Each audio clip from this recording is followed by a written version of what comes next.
বাংলাদেশের প্রেক্ষাপটে আমরা শুধু এখানে শপথ গ্রহণ অথবা দোয়া বা পুষ্পস্তবকের অর্পণের মধ্য দিয়ে নিজেদেরকে সীমাবদ্ধ রাখতে চাই না। ডিপ্লোমা ইঞ্জিনিয়ার্সরা সারা বাংলাদেশে প্রতিটি উপজেলায়, প্রতিটি পৌরসভায়, ইভেন তারও নিম্ন স্তরে প্রতিটি বিভাগে বাংলাদেশের উন্নয়ন এবং অগ্রগতির মূল চালিকা শক্তি হিসাবে কাজ করে এই দেশের ডিপ্লোমা ইঞ্জিনিয়ার্সরা। হাজার হাজার ডিপ্লোমা ইঞ্জিনিয়ার্স সরকারি এবং বেসরকারি সেক্টরে কাজ করে আজকের যে বাংলাদেশ, সেই বাংলাদেশ যেমন এ পর্যন্ত আসার ব্যাপারে ভূমিকা রেখেছে, আগামীর বাংলাদেশ বিএনপির ভারপ্রাপ্ত চেয়ারম্যান জনাব তারেক রহমানের নেতৃত্বে ইনশাআল্লাহ বা আগামীর বাংলাদেশ গড়ার জন্য ওনারা ৩১ দফার আলোকে ওনাদের যে ভূমিকা সেটি রাখবে। আজকের এই নবগঠিত কমিটি গঠন প্রক্রিয়ার মধ্যে যারা সম্পৃক্ত ছিলেন, বিশেষ করে বিএনপির ভারপ্রাপ্ত চেয়ারম্যান, তার প্রতি আমরা সবাই কৃতজ্ঞতা জানাই। উনি ওনাদের সাংগঠনিক অভিভাবক, সেজন্যই ওনাকে আমরা শ্রদ্ধা জানাই, কৃতজ্ঞতা জানাই। শ্রদ্ধা জানাই দেশনেত্রী বেগম খালেদা জিয়ার প্রতি এবং অ্যাসোসিয়েশন অফ ইঞ্জিনিয়ার্সের সাবেক মহাসচিব, সাবেক সংসদ সদস্য প্রকৌশলী শাহরিন ইসলাম তুহিন, উনিও ওনার ভূমিকা রেখেছেন এই ডিএফকে কীভাবে আরও ব্যাপকতর করা যায়, বাংলাদেশের বিভিন্ন প্রত্যন্ত অঞ্চলে সুসংগঠিত করা যায় সেই লক্ষ্যেই। কাজেই আপনারা সবাই দেশবাসীর প্রতি এবং ডিপ্লোমা ইঞ্জিনিয়ারদের প্রতি আমাদের আহ্বান থাকবে, আসুন হানিফ সাখাওয়াতের নেতৃত্বে সকল ভেদাভেদের ঊর্ধ্বে উঠে ঐক্যবদ্ধভাবে আমরা সংগঠিত হই এবং আগামীর বাংলাদেশ গঠনে আমরা যাতে ইতিবাচক ভূমিকা রাখতে পারি। অতীতে যেভাবে আপনারা ভূমিকা রেখেছেন ঠিক একইভাবে আপনারা ভূমিকা রেখে বাংলাদেশকে সামনের দিকে এগিয়ে নিয়ে যাওয়ার চেষ্টা করবেন। আপনারা লক্ষ্য করছেন ইদানিংকালে অনেক ষড়যন্ত্র হচ্ছে বাংলাদেশকে পিছিয়ে দেওয়ার জন্য, বাংলাদেশের গণতন্ত্রকে বিপদগামী করার জন্য, বাংলাদেশের গণতান্ত্রিক শাসন ব্যবস্থাকে প্রলম্বিত করার জন্য বিভিন্ন ষড়যন্ত্র দেশ এবং বিদেশ থেকে হয়েছে। এখানে পলায়নকৃত স্বৈরাচার অথবা রাষ্ট্রবিরোধী শক্তি আজকে তারা তলে তলে ঐক্যবদ্ধ হচ্ছে, আঘাত করছে, যাতে বাংলাদেশ গণতন্ত্রের পথে পরিচালিত হতে না পারে, বাংলাদেশ বিশ্বের দরবারে একটি মডারেট ডেমোক্রেটিক কান্ট্রি হিসাবে যে তার সুনাম সেটি অক্ষুণ্ণ রাখতে না পারে, সেই লক্ষ্যে আজকে পলায়নকৃত স্বৈরাচার এবং দেশবিরোধী শক্তির যে ঐক্য, সেটি যদি আমাদের রুখতে হয় তাহলে মনে রাখতে হবে দেশের সাধারণ মানুষকে ঐক্যবদ্ধ করতে হবে, তাদেরকে সাথে নিয়ে এবং গণতন্ত্রকামী মানুষকে সাথে নিয়ে আজকে আমাদের এই ষড়যন্ত্র রুখে দিতে হবে। মনে রাখতে হবে জনগণের শক্তির সামনে, জনগণের ইচ্ছার সামনে, জনগণের আকাঙ্ক্ষার সামনে গণতন্ত্রের প্রতি জনগণের যে অদম্য স্পৃহা, এটিকে থামিয়ে দেওয়ার শক্তি কোনো ষড়যন্ত্রকারীর নাই।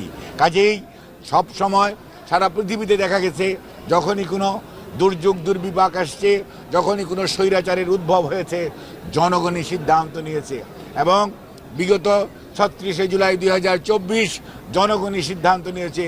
ছাত্র জনতার আন্দোলন ছিল বৈষম্য বিরোধী আন্দোলন, সেই আন্দোলন এক দফার আন্দোলনের রূপ লাভ করেছে জনগণের অংশগ্রহণের মাধ্যমেই। কাজেই আজকেও যারা দেশের গণতন্ত্রকে পিছিয়ে দেওয়ার, গণতন্ত্রকে প্রলম্বিত ফিরে আসাকে প্রলম্বিত করার অপচেষ্টা করছেন দেশে এবং বিদেশে বসে, তাদের হীন চেষ্টা জনগণের ঐক্যবদ্ধ প্রচেষ্টার উপর এবং সচেতনতার উপর কোনো দিনই স্থান পাবে না। জনগণ শেষ বিচারে জয় হবে এবং জয় হবে গণতন্ত্রের, জয় হবে মানুষের অধিকার আদায়ের সংগ্রামের এবং জনগণের সিদ্ধান্ত নেবে আগামী দিনের সংবিধান কি হবে, আগামী দিনের সংস্কার কি ধরনের হওয়া উচিত। জনগণ যাদেরকেই নির্বাচিত করে সংসদে পাঠাবে তারাই আগামী ৩৬শে জুলাইয়ের যে আদর্শ এবং উদ্দেশ্য সর্বোপরি এদেশের মানুষের আকাঙ্ক্ষার উপর ভিত্তি করেই আগামী দিনে সংসদে সংস্কার হবে। সেই সংস্কারের মাধ্যমেই বাংলাদেশ ভবিষ্যৎমুখী বাংলাদেশ অর্থাৎ আগামীর বাংলাদেশ ৩১ দফার আলোকে বিনির্মাণে ইনশাল্লাহ বাংলাদেশ জাতীয়তাবাদী দলের ভারপ্রাপ্ত চেয়ারম্যান জনাব তারেক রহমান নেতৃত্ব দিবেন। গতকালকে যে জাকসু নির্বাচন হয়েছে সেখানে শুধু খালি আপনারা ছাত্রদলের কথা কেন বলেন? সেখানে বিভিন্ন প্যানেল, স্বতন্ত্র প্রার্থী, ইভেন শিক্ষকরা পর্যন্ত নির্বাচন থেকে অনেকেই সরে দাঁড়িয়েছেন। নিশ্চয়ই সেখানে কোনো না কোনো কারণ আছে। কাজেই আমার বক্তব্য থাকবে অত্যন্ত সুস্পষ্ট।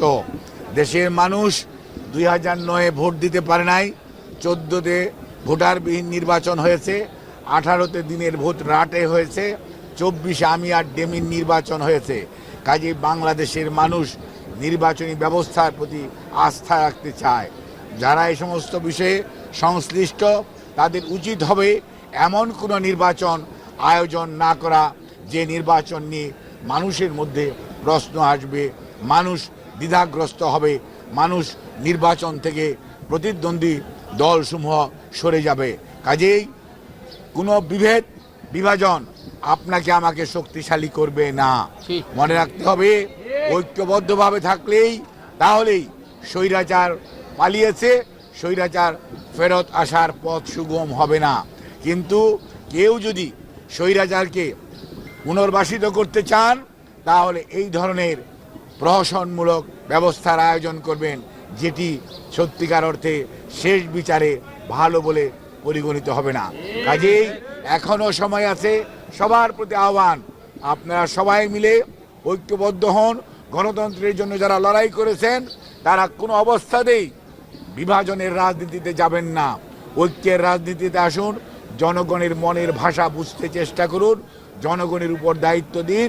আর যারা এই সকল প্রক্রিয়ার সাথে সম্পৃক্ত তাদেরকে বলবো বামেও যাবেন না, ডানেও যাবেন না, মধ্যবর্তী অবস্থা অবলম্বন করুন এবং ভোটারদের সাথে, জনগণের সাথে, পরিবেশের সাথে খাপ খাইয়ে চলুন। কোনো দিকে হেলে পড়ার দরকার নেই।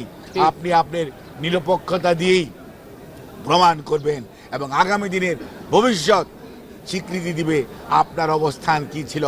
আমরা আর এই ধরনের কেউ নির্বাচন থেকে সরে দাঁড়াবে, সেই নির্বাচনের সাথে সম্পৃক্ত কর্মকর্তারা, শিক্ষকরা সরে দাঁড়াবে। আর নির্বাচনী প্রক্রিয়ার মধ্যে যে ধরনের ডাকসুতেও দেখলাম একজন সাংবাদিক অত্যন্ত দায়িত্ব পালনরত অবস্থায় শহীদ হয়েছে, গতকালকে দেখলাম ভোট গণনার সময় একজন শিক্ষক ইন্তেকাল করেছে।